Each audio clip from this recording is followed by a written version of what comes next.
코로나19 사태 이후 LA 카운티 내 아동학대 신고 건수가 절반으로 감소했습니다. 집에 머무는 시간이 길어지며 학대는 늘었지만 신고를 돕던 의무 신고자들과의 접촉은 차단됐기 때문인데요. 아동학대에 대한 보호기관들의 대응과 이에 대한 처벌, 이채영 기자가 취재했습니다. 최근 한국에서 양부모의 끔찍한 학대 속에 짧은 생을 마감한 정인이 사건이 발생하며 아동학대 예방에 대한 관심이 높아지고 있습니다. 미국에서 한 해 동안 학대로 사망한 아동 수는 평균 1,700여 명, 하루 평균 5명의 아동들이 목숨을 잃는 셈입니다. 아동학대 피해 건수도 430만 건에 달하고 있습니다. 이처럼 미국에서도 아동학대는 심각한 사회 문제로 평가받고 있습니다. 하지만 아동학대에 대한 기준은 더욱 엄격해 체계적인 보호 시스템이 구축돼 있습니다. 우선 학대 신고를 받은 기관은 24시간 내 현장 조사를 착수해야 합니다. 특별한 외상이 없어도 학대가 의심되면 아이는 우선적으로 부모와 분리돼 위탁시설에 맡겨집니다. 추가적인 학대를 예방하기 위해 대응 초기부터 양육자와 아동을 분리하는 겁니다.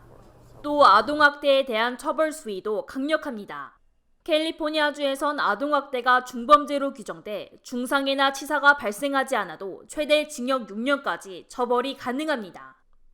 이처럼 아동학대 신고를 통해 신속한 대응이 이루어지기 때문에 주변의 적극적인 관심과 신고가 절실합니다. 하지만 팬데믹 사태 이후 아동학대 신고 수는 급감했습니다. 지난해 4분기 LA 카운티에 접수된 아동학대 신고 수는 모두 6만 1,400여 건, 1년 전 같은 기간보다 2,500여 건이 줄었습니다. 코로나로 인해 집에 머무는 시간이 길어지며 학대 발생률은 높아졌지만 외부와의 노출이 차단되며 신고 수가 감소한 것이 이유입니다. With this safety net no longer in place and children largely out of the line of sight, there is an increased risk that physical abuse and general neglect may go unnoticed. 이에 한인 가정 상담소는 적극적인 신고 참여를 위해 웹사이트와 핫라인을 이용해 줄 것을 당부했습니다. 아동보호국 핫라인은 한국어를 하는 소속워커도 있으니까 언어 소통에 문제는 없을 것 같고요. 그래도 주저되시면 저희 K팸에라도 연락을 해주시면 저희가 도와드릴 수 있습니다. LA 카운티 아동보호국의 핫라인은 24시간 신고가 가능합니다.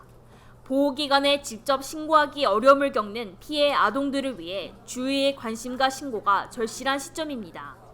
KBS 뉴스 이채은입니다.